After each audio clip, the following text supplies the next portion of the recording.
அன்புக்குரிய சகோதர சகோதரிகள் அனைவருக்கும் அன்பின் வாழ்த்துக்கள். மீண்டுமாக இந்த ஒரு குருந்தியர் 2வது நிருபம் ஸ்டடி நம்ம கண்டினியூ பண்ணலாம். பார்த்துட்டு வருகிற இந்த 5ஆம் அதிகாரத்தில் நம்ம இருக்கிறோம். இப்போ நம்ம பார்க்க போகிற விஷயங்கள் பார்த்தீங்கன்னா, அப்போஸ்தலனாகிய பவுல் என்ன பண்ணுறாருன்னா, போன 2ஆம் அதிகாரம் இருந்து ஒரு விஷயத்தை ஆரம்பிக்கிறாரு. அதாவது என்னன்னா, நாங்கள் செய்யக்கூடிய ஊழியம், அந்த ஊழியத்தில் தேவன் எங்களை கொண்டு ஒரு வாசனை வெளிப்படுத்துறாரு. சில பேருக்கு ஜீவ வாசனை, அது சில பேருக்கு மரண வாசனை. அப்படி சொல்லிட்டு அந்த ஊழியத்தை பற்றி சொல்லிட்டு வரும்போது, அடுத்த அதிகாரம் 3ஆம் அதிகாரத்துக்கு வரும்போது, இப்போ நான் உங்ககிட்ட வரணும்னா மற்றவங்களுக்கு இருக்கிற மாதிரி எங்களுக்கு எந்த ஒரு உபச்சார நிருபம் தேவையில்லை. அந்த மாதிரி நிருபம் கொண்டு வரணும்னு அவசியம் இல்லை. ஏன்னா எங்களுக்கு நீங்க தான் நிருபம் சொல்லும்போது மற்றவங்களுக்கு தேவைப்படுற மாதிரி ரெக்கமெண்டேஷன் அந்த மாதிரி நமக்கு தேவையில்லை. இது 3ஆம் அதிகாரத்தில் அவர் சொல்லிட்டு, ஏன் தேவையில்லை, எங்களுக்கு ஏன் ரெக்கமெண்டேஷன் தேவையில்லை அப்படின்னா, இந்த ஊழியத்தில் பெற்றுக்கொண்ட ஊழியம் பற்றி பவுல் பேச ஆரம்பிக்கிறாரு. தேவன் தான் இந்த ஊழியத்தை கொடுத்தாரு. இது ஒரு புதியதோர் ஒரு உடன்படிக்கை பற்றின ஊழியமா இருக்குது. இந்த ஊழியம் ஆவிக்குரியதா இருக்குது. அப்படி இந்த ஊழியத்தை பத்தி பழைய உடன்படிக்கை ஊழியத்தோட கம்பேர் பண்ணி, மோசேயுடைய ஊழியத்தோட கம்பேர் பண்ணி, அதை விட இது பெட்டர், அப்படித்தான் பவுல் பேசுவார். அப்படியே பேசிட்டு வரும்போதுங்க, 4ஆம் அதிகாரத்துக்கு அவர் வரும்போது, இப்படிப்பட்ட ஊழியத்தை நாங்கள் வாங்கியிருக்கும் போது நாங்கள் சோர்ந்து போக மாட்டோம்.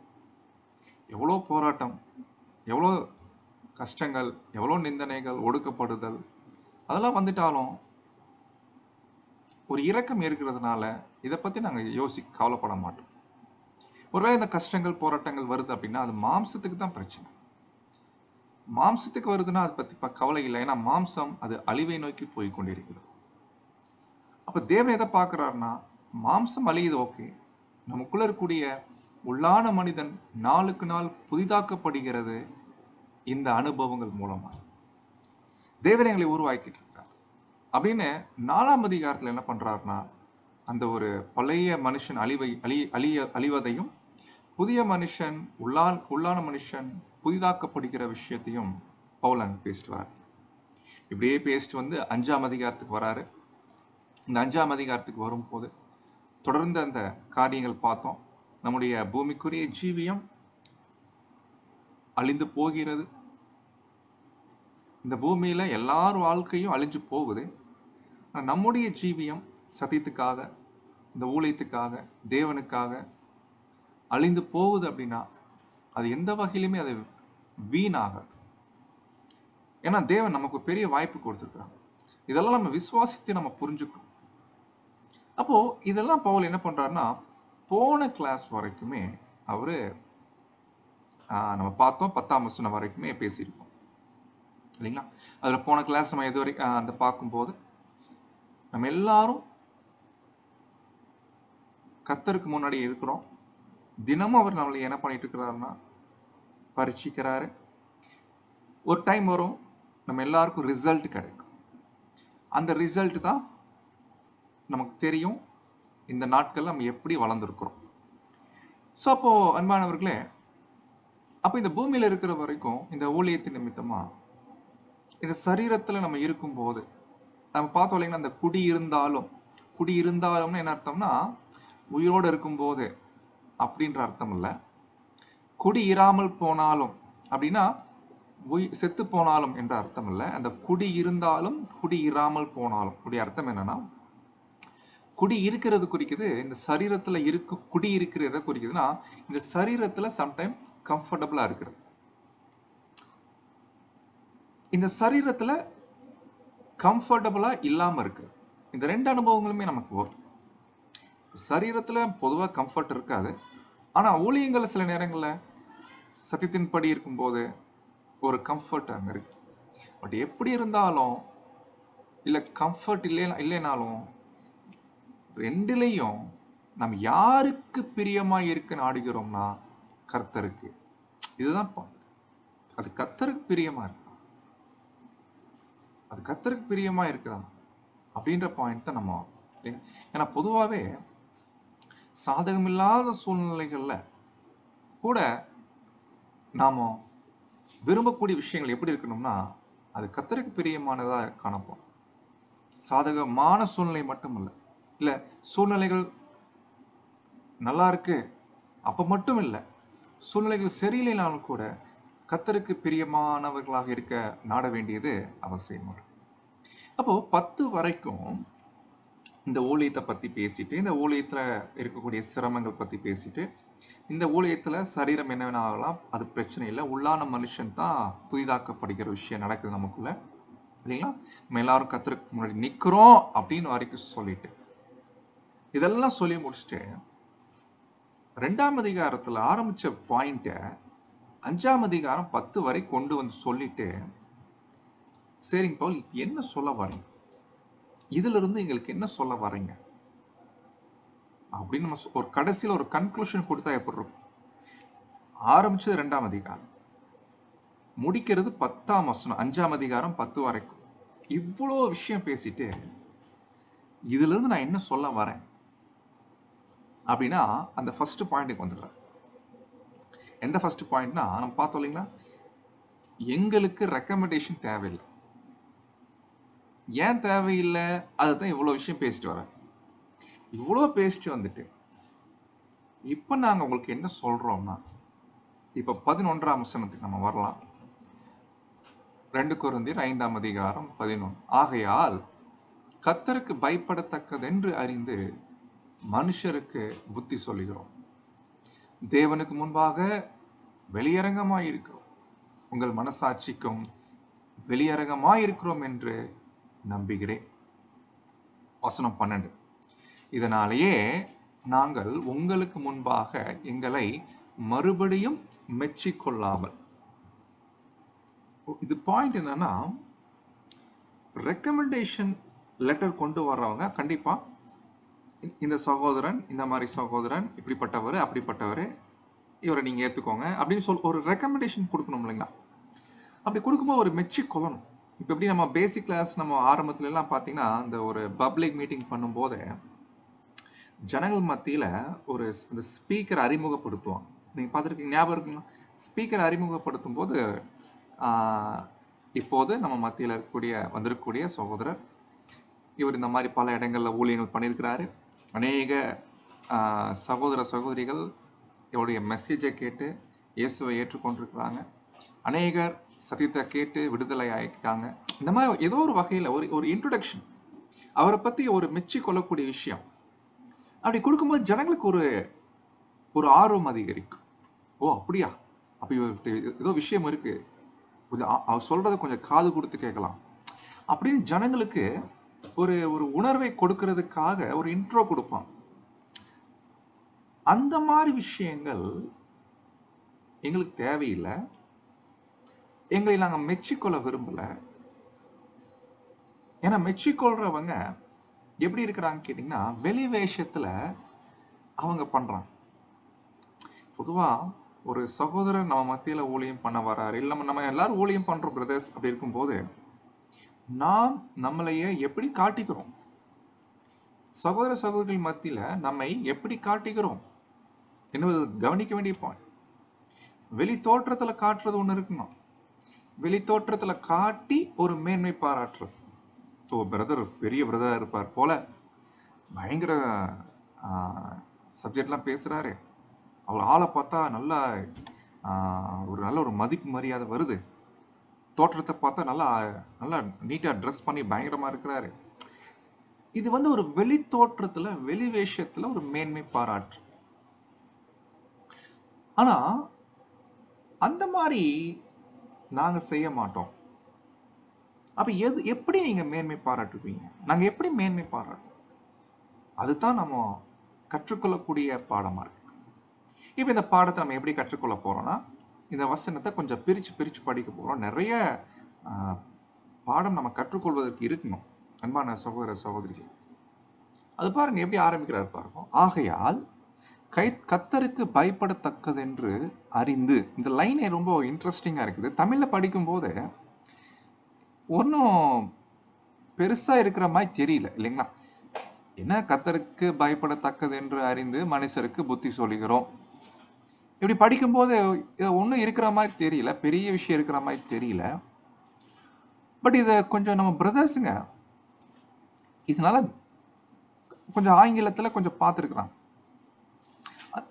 தமிழ்ல நம்மளால கண்டுபிடிக்க முடியல, ஏன்னா அது அந்த வார்த்தைகள் அப்படி இருக்குது. ஆனா தமிழ்ல கூட பாத்தீங்கன்னா கொஞ்சம் நிறுத்தி நிதானமா படிச்சோம்னா கொஞ்சம் உள்ள போய் பார்க்கும். பவுல் எப்படி பேசுறா தெரியுங்களா? ஆக்சுவலி இது ஒரு தேவனுடைய பிள்ளைகளும் கற்றுக்கொள்ளக்கூடிய பாடம். ஊழியம் பண்றவங்க மட்டுமல்ல, எல்லா சகோதர சகோதரிகளும் தங்களை பற்றி அறிந்து கொள்ள வேண்டிய ஒரு பாடம். இன்னைக்கு நம்ம என்ன கற்றுக்கொள்ள போறோம்? நாம நம்மளைய பத்தி உணர வேண்டிய ஒரு தருணம். என்ன உணரணும், என்ன தெரிஞ்சுக்கணும், அதுதான் இங்க பேசுறோம். இந்த பாடம் இப்ப நம்ம கேட்கலாம், எல்லாரும் கேட்கலாம்.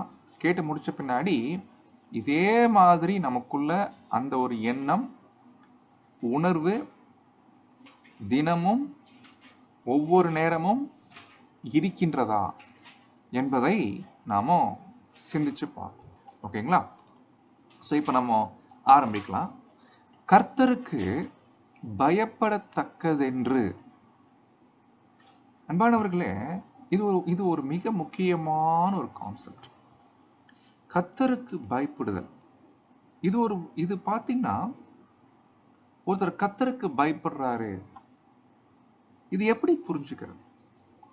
கண்டிப்பா நீங்க இந்த கேள்வி கேட்டா நீங்க எல்லாரும் ஆமா சொல்லுவோம். எல்லாரும் கர்த்தருக்கு பயப்படுறீங்களா? கண்டிப்பா யாரும் அதெல்லாம் இல்லைன்னு சொல்ல முடியாது. சொன்னா தப்பா போயிடும், தப்பா புரிஞ்சுக்குவாங்க பிரதர்ஸ்ங்க. ஆனா உண்மையிலே அந்த எண்ணம், அந்த விஷயம் நமக்குள்ள இருக்குதா? அது கண்டிப்பா நம்ம திங்க் பண்ணி பார்க்க வேண்டியது. இது இந்த பாயிண்ட் அன்பானவர்களே, பவுல் நமக்கு ஒரு பெரிய அருமையான பாடத்தை கற்றுக் கொடுக்கிறார். அதை நம்ம கண்டுபிடிக்க ட்ரை பண்ணலாம். கர்த்தருக்கு பயப்படத்தக்கதென்று என்பது ஒரு விஷயம். பொதுவாவே இந்த கர்த்தருக்கு பயப்படுறது என்பது, நல்லா கவனிங்க, எங்கேயாவது புரியலன்னு நீ தயவு செய்து நிப்பாட்டி என்கிட்ட கேளுங்க. முக்கியமான பாயிண்ட். கர்த்தருக்கு பயப்படுவது என்பது ஒரு விஷயம், அது எனக்குள்ள இருக்குது என்பதை அறிந்து. இதுதான் பவுல் சொல்றார்.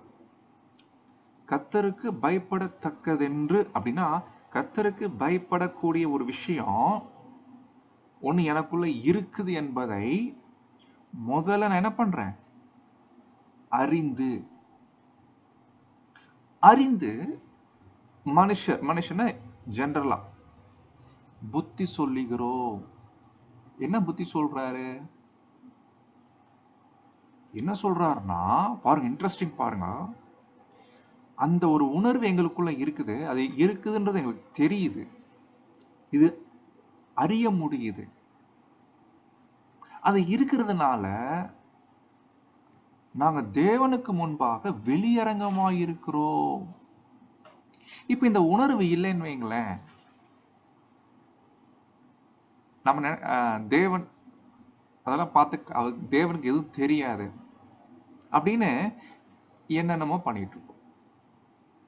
இது இந்த பாயிண்ட் நான் எப்படி புரிஞ்சுக்கிறது? கொஞ்சம் வெளிப்படையா பேசலாம், கொஞ்சம் பிராக்டிக்கலா பேசலாம். நம்ம எல்லாருக்கும் ஃபர்ஸ்ட் இந்த பாயிண்ட் கண்டுபிடிக்கலாம். நல்லா கவனிங்க. ஒரு உணர்வு தான் நம்ம இருதயத்துல, இது எப்போது இருக்க வேண்டிய உணர்வு, அப்பப்ப இல்லைங்க. இது என்ன உணர்வுனா, கர்த்தருக்கு பயப்படக்கூடிய ஒரு உணர்வுங்களாம். கர்த்தருக்கு பயமா? அது என்னங்க கர்த்தருக்கு பயப்படுற பயம்? அன்பானவர்களே, பொதுவா பெயர் சபை ஜனங்கள் எடுத்துட்டீங்கன்னா கூட இந்த உணர்வு இருக்குது, இல்லைன்னு சொல்ல முடியாது. ஆனா இது எல்லா விஷயங்களையும் கேட்டீங்கன்னா, எல்லா விஷயங்களும் கர்த்தருக்கு பயப்படுறாங்களான்னு கேட்டா அப்படி இல்லை. இப்ப பாருங்க, நான் ஒரு சினிமா பாட்டு பாடுறேன் அல்லது சினிமா பாட்டு கேட்கிறேன்னா, இப்ப ஒரு பெயர் சபை கிறிஸ்தவருக்கு அவருடைய உணர்வு என்ன சொல்லும்? ஓ, இது கர்த்தருக்கு பிடிக்காது, அது கர்த்தருக்கு பிடிக்காது, அது தப்பு. ஒரு பயம், கர்த்தருக்கு பயப்படக்கூடிய பயம், அந்த உணர்வு இருதயத்துல வருமா வராதுங்களா? உலகத்தாருக்கு வராது, ஆனா அவருக்கு வரும். ஏன்னா அந்த பயம் அங்க இருக்கு. பட் இந்த இந்த லெவல் தான் பொதுவா பேர் கிறிஸ்துவ சபைகள்ல எல்லா ஜனங்கள்கிட்டயுமே காணப்படக்கூடிய கர்த்தருக்கு பயப்படத்தக்கது என்ற விஷயம் அங்க இருக்குது. கரெக்டுங்களா? ஆனா நம்ம விஷயத்துல இந்த காரியங்கள்ல மட்டும் இல்லை, எல்லா காரியங்களிலும் இந்த விஷயத்துல மட்டும் இல்லைங்க. நம்முடைய நார்மல் அன்றாட ஜீவியத்துல, நம்முடைய உரையாடல்கள் மற்றவர்கள் மத்தியில, நம்முடைய செயல்பாடுகள் மற்றவர்கள் மத்தியில், இதெல்லாம் இந்த மாதிரி விஷயம் சில சில முக்கியமான விஷயங்கள்ல பெயர் சபை ஜனங்கள் அல்ல கவனம் செலுத்த மாட்டாங்க. அவங்க செலுத்துறதுல எல்லாம் இந்த மாதிரி விஷயங்கள் தான் இல்லைங்களா? நம்ம கெட்ட வார்த்தை பேசக்கூடாது, கெட்ட வார்த்தையெல்லாம் தேவனுக்கு பிடிக்காது, அதே போல சினிமா படம் பார்க்கக்கூடாது, அதே போல தண்ணி ட்ரிங்க்ஸ் அதெல்லாம் தப்பு, அதே போல யாரையும் நம்ம அடிக்கக்கூடாது, யார்கிட்டையும் நம்ம கோவப்படக்கூடாது. இந்த மாதிரி சில விஷயங்கள் தான் இதெல்லாம் கர்த்தருக்கு பிடிக்காது, பயப்படணும், தேவன் பார்த்துட்டு இருக்கிறாருப்பா அப்படின்ற ஒரு உணர்வு வரும். ஆனா மற்ற விஷயங்கள் அதை பத்தி அவங்க யோசிக்கிறதே அது இல்லைங்க. நீங்க நல்லா பார்த்துட்டு இருக்கீங்களா? பேர் சபை ஜனங்கிட்ட நீங்க பழகி பார்த்தா தெரியும். ரொம்ப பக்தியா இருப்பாங்க, சர்ச்சுக்கு வருவாங்க, ஆனா நிறைய விஷயங்கள் புரணி பேசுவாங்க, தீமை பேசுவாங்க. அப்படி பேசும்போது அது அவங்களுக்கு தப்புன்ற ஒரு விஷயம் தோணவே தோணாது. ஐயோ நம்ம தப்பு பண்ணிட்டு இருக்கிறோமே, கர்த்தருக்கு பிரியமில்லாம ஒரு வார்த்தை பண்ணிட்டு இருக்கிறோமே, இல்லைங்களா? அது அவங்களுக்கு பெருசா தெரியாது. ஏன் தெரியாதுன்னா, ஏன்னா இந்த விஷயம் தப்புன்னு தெரியல, பெருசாவும் எடுத்துக்கல. ரொம்ப முக்கியம், இது இப்படி பண்ணிட்டு இருக்கிறது தேவனுக்கு பிடிக்காம பண்ணிட்டு இருக்கோமே அப்படின்ற ஒரு பயம் அவங்களுக்கு இல்ல, வரதில்லை. இது ஒரு சின்ன உதாரணத்தை சொல்றேன். இந்த தீமை பேசுறது ஒரு உதாரணத்தை சொல்றேன். இது மாதிரி நிறைய விஷயங்கள் சொல்லலாம். பட் நம்முடைய விஷயத்துல அப்படி இல்லை. நமக்குள்ள ஒரு விஷயத்த நம்ம அறிஞ்சுக்கணும். எனக்குள்ள இந்த விஷயம் இருக்கா, இதை நான் அறிந்து கொள்ளணும். என்ன அறிந்து கொள்ளணும்? இந்த விஷயம் எனக்கு இருக்குதா? என்ன விஷயம்? கர்த்தருக்கு பயப்படத்தக்கது என்று. அன்பானவர்களே, இந்த பாயிண்ட் ரொம்ப முக்கியம். இந்த ஒரு விஷயம் தேவன் பார்க்கிறார். நம்மளுடைய பேச்சு, நம்முடைய செயல், நம்ம ஒவ்வொரு விஷயத்திலையும் செய்யாம இருக்க, எல்லா நேரமும் செய்யாம இருக்க முடியாது, செஞ்சுருவோம். பட் செஞ்சுட்டாலும் அந்த நேரத்துல அந்த உணர்வு நமக்குள்ள வெளிப்படுதா? தேவனுக்கு பிரியமில்லாத ஒரு காரியம் பண்ணிட்டோமே, சே இது எவ்வளவு தப்பு, ஐயோ தேவனே நான் தப்பாயிட்டேன், தப்பா பேசிட்டேன், தப்பா சிந்திச்சிட்டேன், தப்பா யோசிச்சிட்டேன், தப்பா நினைச்சிட்டேன். அந்த லெவலுக்கு கர்த்தருக்கு பயப்படக்கூடிய அந்த உணர்வு எனக்குள் இருக்குதா? அப்ப நீங்க கேட்கலாம், இந்த உணர்வு எப்படி பிரதர் ஒருத்தருக்குள்ள வரும் என்று கேட்டீங்கன்னா, இங்கதான் பாயிண்ட் எடுக்கிறார். இப்போ இந்த பாயிண்ட் ஆக்சுவலி இங்க இருந்து ஒரு ஃபர்ஸ்ட் கியர் போடுறாருங்க. ஃபர்ஸ்ட் கியர் போட்டு அந்த உணர்வு எங்களுக்குள்ள எப்படி வருது தெரியுமா? இதே உணர்வு தான் நாங்க எல்லார்கிட்டையும் பார்க்கிறோம். இந்த உணர்வு எங்களுக்கு இருக்கிற மாதிரி தான் எப்பெல்லாம் நம்ம சந்திக்கிறோமோ அந்த உணர்வை பார்க்கணும். அப்ப அந்த உணர்வு எங்கிருந்து வருது கண்டுபிடிக்கணும்னா, அது எனக்குள்ள அந்த உணர்வு இருக்குது இல்லைங்களா? அந்த உணர்வு எப்படி எனக்குள்ள உருவாகுது, அது எது பண்ணுது? அப்ப என்னவோ நமக்குள்ள ஒரு சிருஷ்டி இருக்குது, ஏதோ ஒரு சிருஷ்டி எனக்குள்ள இருக்குது. அந்த சிருஷ்டி ஒரு புதிய சிருஷ்டி என்று முதல் முறையாக, இது ஒரு புதுவிதமான சிருஷ்டி என்று ஃபர்ஸ்ட் டைம் பவுல் இந்த ஒரு அதிகாரத்துல தான் அது பேச ஆரம்பிக்கிறார். 17ஆம் வசனம் நினைக்கிறேன். அங்கதான் நியூ கிரியேச்சர் அப்படின்ற ஒரு பாயிண்ட கொடுக்கிறார்.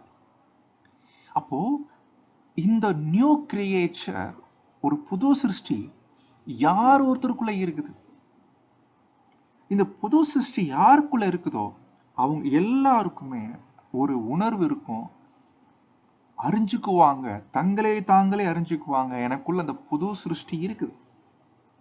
அது எப்படி? அவருடைய வெளிப்பாடு எப்படி இருக்கும்னா, கர்த்தருக்கு பயப்படத்தக்கதென்று அறிந்து. இது ஃபர்ஸ்ட் ரொம்ப முக்கியமான பாயிண்ட். இந்த கர்த்தருக்கு பயப்படத்தக்கதென்று ஞாபகம் இருக்குங்களா? நம்ம பழைய ஏற்பாட்டுல நீங்க சங்கீதம் ஒரு அந்த வசனம், அந்த சங்கீதம் மட்டுமே நீங்க எடுத்து படிச்சீங்கன்னா, இந்த வாய்ப்பு இருந்தா நீங்க சர்ச் பண்ணி the fear of Lord, கர்த்தருக்கு பயப்படக்கூடிய பயம் அப்படின்னு அந்த சும்மா டைப் பண்ணி வச்சுக்கோங்களேன், ஏகப்பட்ட வசனம் வருதுங்க. கர்த்தருக்கு பயந்தவர்கள் மேல், கர்த்தருக்கு பயப்படுகிறவர்கள் அப்படின்னு நிறைய வசனம் வருதுங்க. அப்படி யாரெல்லாம் கர்த்தருக்கு பயப்படுறாங்களோ, நம்ம எல்லாரும் பரிச்சயமான ஒரு வசனம், வேத மாணவர்களுக்கு தெரியும். சங்கீதம் 25:14, கர்த்தருடைய ரகசியம் அவருக்கு பயந்தவர்களிடத்தில் இருக்கிறது, அவர்களுக்கு தம்முடைய உடன்படிக்கையை தெரியப்படுத்துவார். அன்பானவர்களே, இது ரொம்ப முக்கியமான பாயிண்ட். அப்போ இந்த பயப்படக்கூடிய பயம் நம்ம அன்றாட வாழ்க்கையில எல்லாமே இருக்கு. நம்ம எடுக்கக்கூடிய வாழ்க்கையில ஒண்ணும் இல்லைங்க, பூமிக்குரிய காரியங்களா இருந்துட்டாலும், அதுல நம்ம எடுக்கக்கூடிய முடிவுகளா இருந்துட்டாலும், அந்த உணர்வு எல்லாத்தையும் பரிச்சுப்போம். இது கரெக்டா, இது தேவனுக்கு பிடிக்குமா, இது பிடிக்காதா, சரியா தப்பா, தேவன் இதை பார்க்கிறாரு, இது என்ன பண்ணுவாரு, தேவன் இதை நான் செய்யற இந்த காரியத்தை தேவன் பார்க்கிறாரு, இந்த காரியம் அவர் பார்வைக்கு பொல்லாப்பா இருக்கு, இது தப்பா இருக்குமோ என்று ஒரு நேரமும் ஒரு அந்த காரியங்கள் செய்யும் போது கூட அந்த ஒரு உணர்வு நம்மளைய எப்போதுமே அது சொல்லும். அப்போ இந்த காரியம் அவரவர் எனக்குள்ள இருக்குதா என்பதை அறிந்து கொள்ளணும். அப்படி அறிந்து கொள்ளும் போது ஒரு விஷயம் எங்களுக்கு புரியுது. இந்த உணர்வு இருக்கிறதுனால நாங்க தேவனுக்கு எதையுமே மறைக்க முடியாது பிரதர். தேவனுக்கு எதையும் மறைச்சு செய்ய முடியாது. தேவன் முன்னாடி வெளியரங்கமா இருக்கிறோம் என்ற ஒரு நிலைப்பாட்டுக்கு நாங்க வந்துடுறோம். ஓ, நம்ம எது பண்ணிட்டாலும் தேவன் தெரிஞ்சிருதே அப்படின்ற ஒரு நிலைப்பாட்டுக்கு வந்துடுறோம். ஏன்? இந்த உணர்வு இருக்கிறதுனால. இந்த உணர்வு இல்லைன்னு வச்சுக்கோங்களேன், இதெல்லாம் தேவன் எங்க பார்க்க போறார் அப்படின்ற ஒரு நிலைப்பாட்டுக்கு போயிடுவோம். ஆனா இந்த உணர்வு இருந்துச்சுன்னா தேவனுக்கு முன்னாடி நம்ம வெளியரங்கமா இருக்கிறோம். தேவனுக்கு முன்னாடி மறைக்கவே முடியாது. அப்ப எப்போதுமே அந்த ஒரு தாட் இருக்கும் இல்லைங்களா? ஓ, தேவன் நம்ம பார்த்துட்டு இருக்கிறாரு, தேவனுக்கு தெரியுமே இது என்ற ஒரு எண்ணம் வரும்போது, ஓ நம்ம வெளியரங்கமா இருக்கிறோமா, அப்ப மறைக்கிறதுக்கு ஒண்ணுமே இல்லையா? இந்த மாதிரி தேவனுக்கு முன்னாடி நாங்கள் வெளியரங்கமா இருக்கிறோம் அப்படி சொல்லிட்டு இப்ப பாரு எடுக்கிறாங்க பாரு பாயிண்ட்டும். அது எப்படி தேவனுக்கு முன்னாடி நாங்க வெளிப்படையா இருக்கிறோம், வெளியரங்கமா இருக்கிறோம், எதுவும் மறைக்க முடியாது இல்லைங்களா? ஆனா அதே மாதிரி தான் பிரதர் சிஸ்டர், உங்க மனசாட்சிக்கும் வெளியரங்கமா இருக்கிறோம் என்பதை நம்புகிறேன்.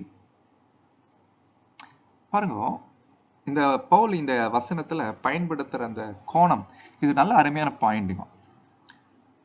அவர் தன்னை பத்தி தான் பேசுறாரு, ஆனா பன்மையில பேசுறார். ரோம் ரோம் ரோம் ரோம்ஸ் யார பத்தி பேசுறாரு? ஆக்சுவலி தன்னை பத்தி பேசுறார். தன்னை பத்தி பேசும்போது அவர் பயன்படுத்துற வார்த்தை வெளியரங்கமாய் இருக்கிறேன் இல்ல, வெளியரங்கமாய் இருக்கிறோம். இது நல்ல ஒரு அருமையான ஒரு பாடம். இதனால தான் நான் பொதுவா பேச்சு வழக்குல சில இடங்களை பயன்படுத்துறது இல்ல, நான், அதுக்கு பதிலா நாம், செய்றோம், செய்றேன் இல்ல, செய்றோம், வரோம், வரேன். இதெல்லாம் சில நேரங்கள் ஆவிக்குரிய காரியங்கள்ல, ஊழியங்கள்ல, சகோதரர்கள் மத்தியில் அப்படி கான்வர்சேஷன், உரையாடல்கள் இப்படி வரும். இல்லைங்களா? ஸோ இது வந்து ஒரு மனத்தாழ்மை நம்ம வெளிப்படுத்துறோம். பட் எனக்கு ஒரு நம்பிக்கை இருக்குது. என்னன்னா பிரதர், நான் இந்த மாதிரி செய்யறோம். என்ன செய்யறோம்? எப்படி தேவன் முன்னாடி நாங்க இருக்கிறோம், வெளியரங்கமா இருக்கிறோம். ஏன் வெளியரங்கமா இருக்கிறோம்? ஏன்னா எங்களுக்கே தெரியுது, எங்களுக்குள்ள கர்த்தருக்கு பயப்படக்கூடிய ஒரு விஷயம் எங்களுக்குள்ள இருக்குதுனால நாங்க எதையும் மறைக்க முடியாது என்பதை நல்லா தெரிஞ்சுக்கிறோம். எப்படி தேவனுக்கு முன்னாடி இருக்கிறோமோ அது போலத்தான் உங்களுடைய மனசாட்சிக்கு முன்னாடி, ஏன்னா நாங்க உங்க மத்தியில வரும்போது நீங்க எங்களை பார்க்கும்போது நீங்க எங்களை பத்தி என்ன நினைப்பீங்க? நீங்க எங்களை பத்தி நல்ல விதமா நினைக்கிறதுக்காக, நல்லா கவனிங்க, நீங்க எங்களை பத்தி நல்ல விதமா நினைக்கிறதுக்காக இப்ப நான் என்ன பண்ணக்கூடாதுன்னா, நான் நல்வேஷம் போடக்கூடாது, ஒரு வெளிவேஷம் போடக்கூடாது.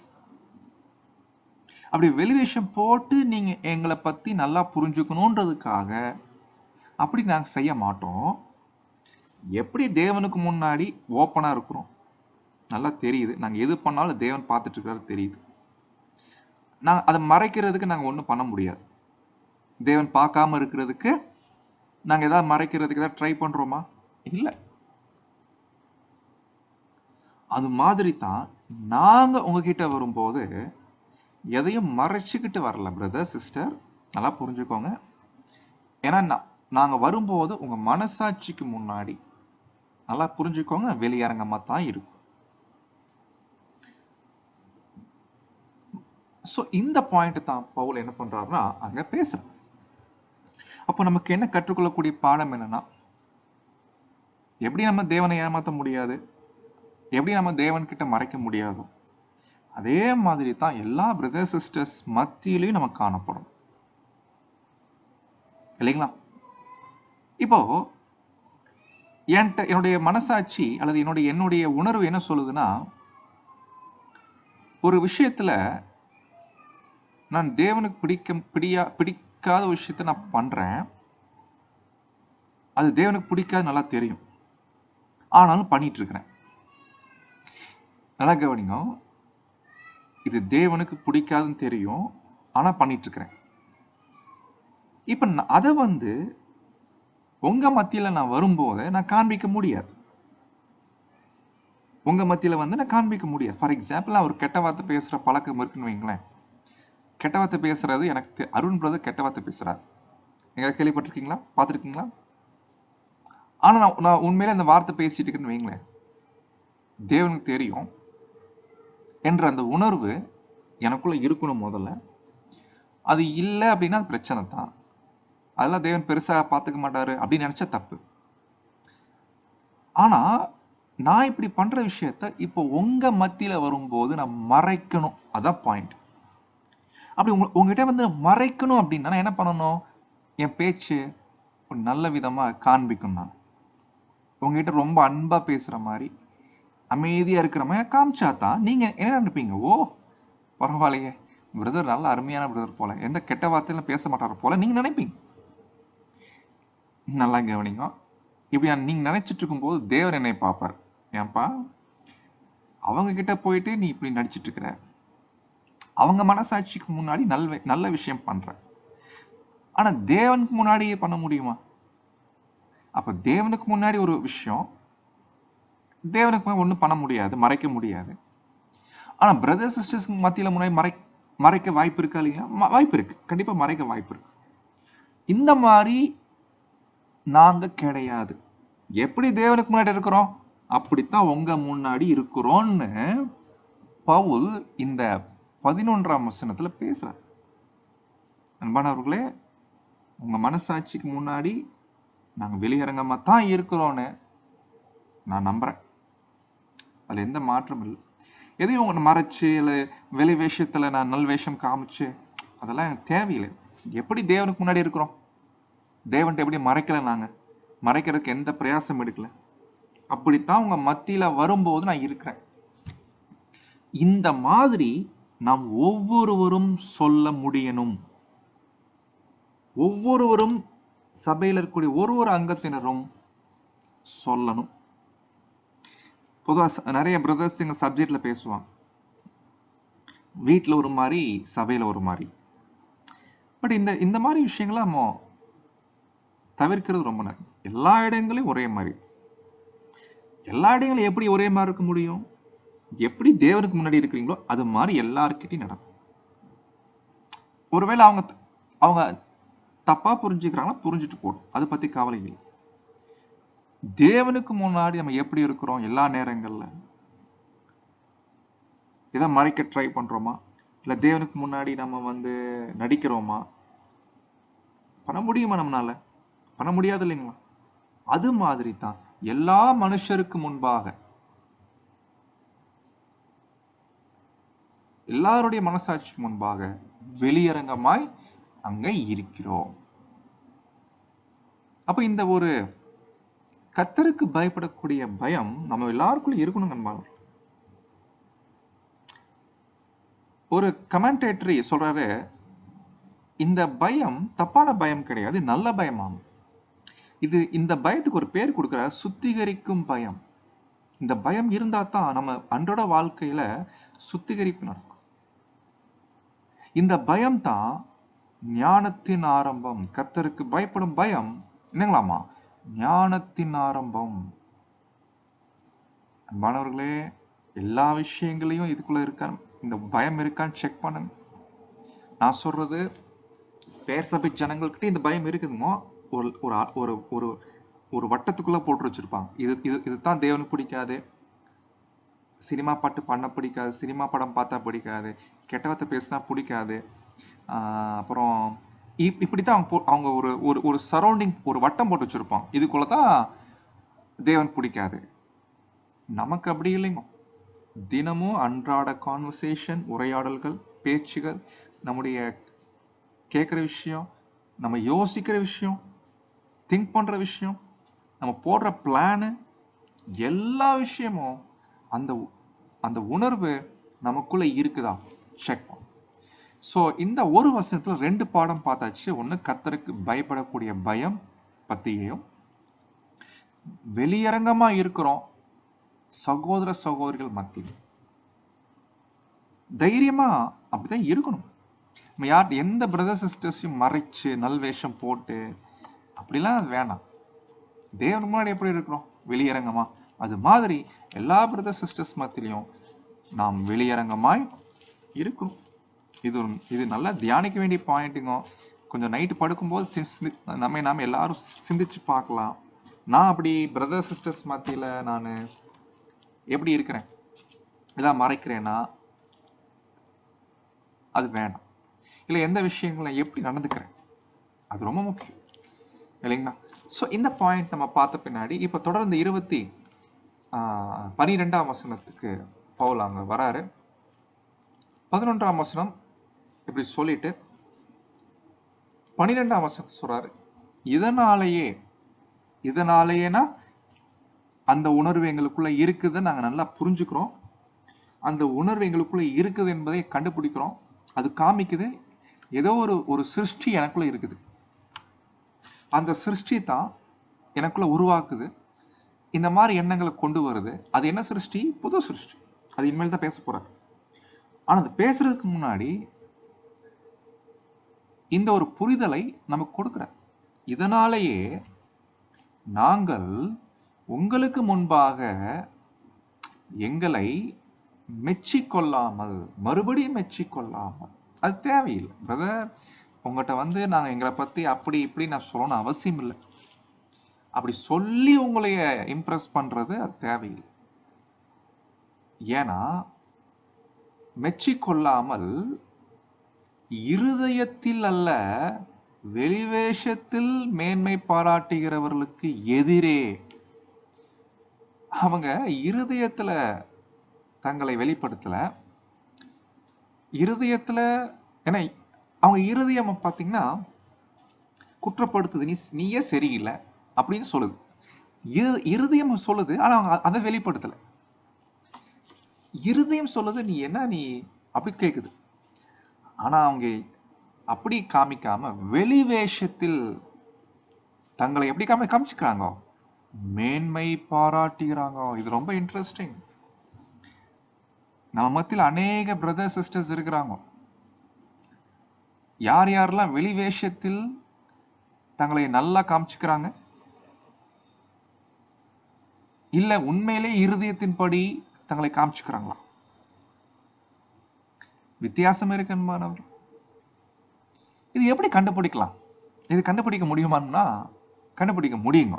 எப்படி கண்டுபிடிக்கலாம்னா, யாருக்குள்ள புது சிருஷ்டி இருக்குதோ, யார் ஒருத்தர் புது சிருஷ்டியா இருக்கிறாங்களோ, அவங்க எப்படி அந்த உணர்தல் இருக்குதோ அதே உணர்தல் அவங்க கிட்ட பார்த்தாங்க வச்சுக்கோங்களேன். ஒருவேளை அதே என்கிட்ட இருக்கக்கூடிய அதே கத்தருக்கு பயப்படக்கூடிய பயம் என்கிட்ட இருக்கிற மாதிரி மற்றவங்க கிட்ட இருக்குத பார்க்க முடியுதுன்னா, அது எப்படி பார்க்க முடியும்? அவங்க பேசக்கூடிய பேச்சுக்கள் தெரியும், அவங்க பேசக்கூடிய சப்ஜெக்ட்ல தெரியும். நார்மல் கான்வர்சேஷன் பண்ணும்போதே கண்டுபிடிச்சிடலாம் அந்த கத்தருக்கு பயப்படக்கூடிய பயம், இந்த புது சிருஷ்டி அவருக்குள்ள எந்த அளவுக்கு இருக்கு. அதை வச்சே கண்டுபிடிச்சிடலாம் அவர் வெளிவேஷத்துல மேன்மை பாராட்டுறாரா இல்ல இருதயத்துல கரெக்ட் அப்படித்தான் இருக்கிறாரா அப்படின்றத கண்டுபிடிச்சிடலாம். இது பிராக்டிக்கலா சொல்றார் இல்லைங்களா? அவர் பேச்சு, ஏன்னா சம்டைம் நீங்க கேள்விப்பட்டிருப்பீங்க, ஃபுல் ஃபீட்ல பிரதர் சப்ஜெக்ட் பேசுற ஒரு விஷயமும் இறங்கி வந்தாருன்னா வேற மாதிரி பேசுறாரு பிரதர். நீங்க கேட்டிருக்கீங்க, இந்த மாதிரிலாம் கேட்டிருக்கீங்களா? ஃபுல் ஃபீட்ல நல்ல ஒரு ஆவி வெளிப்படுதுங்க பிரதர், ஆனா எக்லிஷியா பிசினஸ் மீட்டிங்க இல்ல நார்மல் மீட்டிங்ல அந்த ஆவி இல்லைங்க பிரதர் இப்படின்னு வந்துட்டு என்ன அர்த்தம்? அவர் ஃபுல் ஃபீட்ல வெளிப்படுத்துறாரு வேஷம், ஆனா இருதயத்துல அது உண்மை இல்லை. உண்மையா இருந்துச்சுன்னா ஃபுல் ஃபீட்ல எப்படி இருக்கிறாரு அப்படித்தான் கீழே இறங்கினதுக்கு அப்புறம் இருப்பார் இல்லைங்களா? ஸோ இது தாங்க பவுல் பேசுறாரு. மற்றவங்கள மாதிரி நாங்க இருதயத்துல இல்லாம வெளிவேஷத்துல மேன்மை பாராட்டுகிறவர் இருக்கிறாங்க, வராங்க. ஆனா அவங்க வரும்போது அவங்களுக்கு எதிரே எங்களை குறித்து நீங்கள் மேன்மை பாராட்டும்படிக்கு ஏது உண்டாக்குகிறோம். அவங்களோட எங்களை கம்பேர் பண்ணும்போது நீங்க எங்களை அண்டர்ஸ்டாண்ட் பண்ணிக்குவீங்க. அதுக்கு நாங்க எப்படி ஏது உண்டாக்குறோம்? ஓப்பனா இருக்கிறோம். இருதயத்துல நாங்க எப்படி இருக்கிறோம் அப்படித்தான் உங்ககிட்டயும் வெளிப்படையா காண்பிக்கிறோம். இதுதான் அங்க ரொம்ப முக்கியமான ஒரு பாடமா பவுல் என்ன பண்றாருன்னா, அப்ப இருதயத்துல அவர் எப்படி இருக்கிறாரு? இருதயத்துல அங்க எப்படி இருக்கிறோம்னா, நாங்க தேவனுக்கு இது பிடிக்குமா, நான் செய்யற ஒரு விஷயமும் தேவன் பார்க்கிறாரே பிடிக்குமா எப்படின்னு எங்க இருதயம் தேவனுக்கு முன்னாடி எப்படி இருக்குது, அதே ஃபீலிங் தான் உங்க முன்னாடி நாங்க இருக்கிறோம். அந்த ஒரு ஃபீலிங் நீங்க எங்கிட்ட இருக்கிறத நீங்க பாருங்க. சோ இந்த மாதிரி விஷயம் தான் பவுல் என்ன பண்றாருன்னா அங்க பேசுறத நம்ம காமிக்கிறோம்.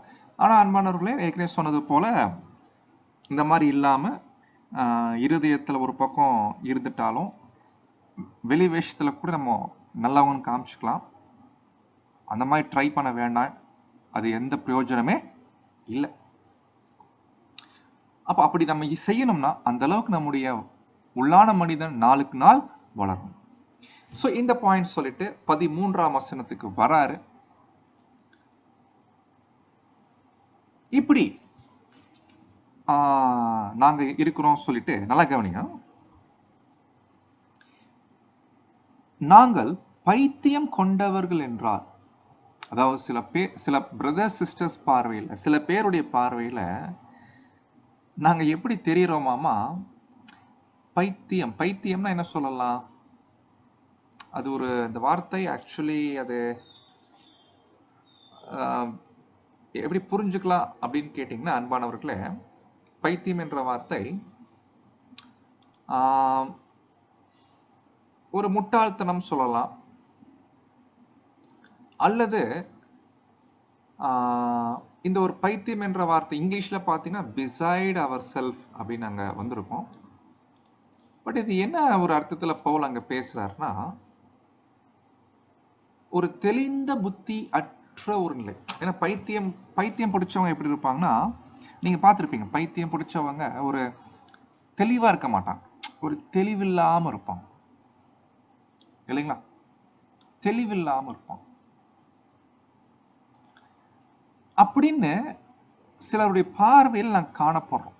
இவங்க என்ன ஒரு தெளிவாவே இல்லையே அப்படின்னு யார் பார்வையில காணப்படுறோம் அப்படின்னா, யார் அந்த ஒரு கர்த்தருக்கு பயப்படக்கூடிய பயம் யார்கிட்ட இல்லையோ அவங்க பார்வையில அப்படித்தான் இருக்கும். அப்படி ஒருவேளை இருந்தோம்னா அது பிரச்சனை இல்லை, தேவன் பார்த்துக்குவார். சோ அந்த மீனிங்ல பவுல் பேசுறாரு, நாங்கள் பைத்தியம் கொண்டவர்கள் என்றால், அதாவது நாங்கள் பைத்தியம் கொண்டவர்கள் என்றால் என்ன அர்த்தம்? சில பேரு எங்களைய பைத்தியம் கொண்டவர்கள் அப்படின்னு புரிஞ்சுக்கிறாங்க. புரிஞ்சுக்கிறீங்களா? No problem. தேவனுக்காக நாங்க அப்படி இருந்துக்கிறோம், பரவாயில்ல. நீங்க எங்களை பைத்தியம் சொல்றீங்கன்னா நோ பிரச்சனை இல்லை பிரதர், நாங்க தேவனுக்காக அப்படி இருந்தாலும் ஒன்றும் பிரச்சனை இல்லை. ஆனா நாங்க தெளிந்த புத்தி கொண்டவர்கள், ரொம்ப கிளியரா இருக்கிறாங்க பிரதர்ஸுங்க. அவங்க ஃபுல் ஃபீட்ல ஒண்ணு கீழே ஒண்ணு கிடையாது, ரொம்ப கிளியரா இருக்கிறாங்க. அது நல்லா தெரியுது. யாருக்கு தெரியுது? யாருக்கு இதே கர்த்தருக்கு பயப்படக்கூடிய பயம் இருக்குதோ அவங்களுக்கு தெளிவா தெரியும். இல்ல பிரதர் வந்து ரொம்ப கிளியர், ரொம்ப தெளிவா இருக்கிறார். நீங்க சொல்றீங்க அவர் தெளிவில்லாம இருக்கிறாரு. ஆனா அவர் என்ன ஃபுல் ஃபீட்ல பேசுறாரு, அவர் எப்படி இருக்கிறாரு, அவருடைய இருதயம் எப்படி, அத வந்து ஃபுல் ஃபீட்ல மட்டுமல்ல கீழே வந்ததுக்கு அப்புறமும் காண்பிக்கிறார். எல்லா இடங்களையும் காமிக்கிறார். உலகத்தார் மத்தியிலையும் அப்படிதான் இருக்கிறார். சபையார் மத்தியில எப்படி இருக்கிறாரோ, சபை மத்தியில அப்படி அன்பா பேசிட்டு அன்பா சிரிச்சுக்கிட்டு கோவப்படாம, அதேதான் உலகத்தார் மத்தியில போயிட்டு சவுண்ட் விட்டுட்டு அப்படி இருந்தா அது வேஷம். அப்ப எக்லீசியால வேஷம் போடுறோம். அப்போ பாக்குறவங்க கண்ணுக்கு சரியா தெரியணும். தெரிவோமானா வாய்ப்பு இல்லை.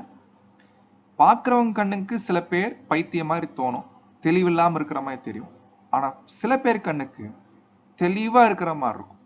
இது பாக்குறவங்க கண்ணுக்கு. பட் பாக்குறவங்க எப்படி இருந்தாலும் நாம எப்படி இருக்கணும் என்பது ரொம்ப முக்கியம். நாம ரொம்ப கிளியரா இருக்கணும், வெளிப்படையா இருக்கணும். இருதயத்துல நம்ம எப்படி இருக்கிறோம் அப்படியே நம்ம வெளிக்காணும். சோ அது ஏன்னா நம்ம தேவனுக்கு முன்னாடி, அதே போல உங்களுக்கு முன்னாடி நாங்கள் தெளிந்த புத்தியா இருப்பதற்கு நாங்கள் காண்பிக்க விரும்புகிறோம். சோ அப்போ அன்பான சகோதர சகோதரிகளே, இந்த ஒரு காரியத்தை பவுல் என்ன பண்றாருன்னா அங்க இந்த முதல் 3 வசனங்களில் பேச 11, 12, 13ல இந்த காரியங்களை அவர் பேசுறாரு. பேசிட்டு 14ஆம் வசனத்துக்கு வராரு. அது ரொம்ப ஒரு உள்ளான இருதயம், அந்த புதிய சிருஷ்டி, புது மனுஷன், அது ரொம்ப ஒரு உணர்ச்சி போன அது மாதிரி பேசுறாரு. அது என்ன விஷயம் பேசுறாரு தொடர்ந்து நம்ம என்ன பண்ணலாம் அடுத்த கிளாஸ் பார்க்கலாம். சோ தேவன் தாமே காத்து கிருபை செய்வாராக. ஆமென். ஏதாவது டவுட்னா நீங்க தாராளமா கேட்டு தெரிஞ்சுக்கலாம். ஆமென்.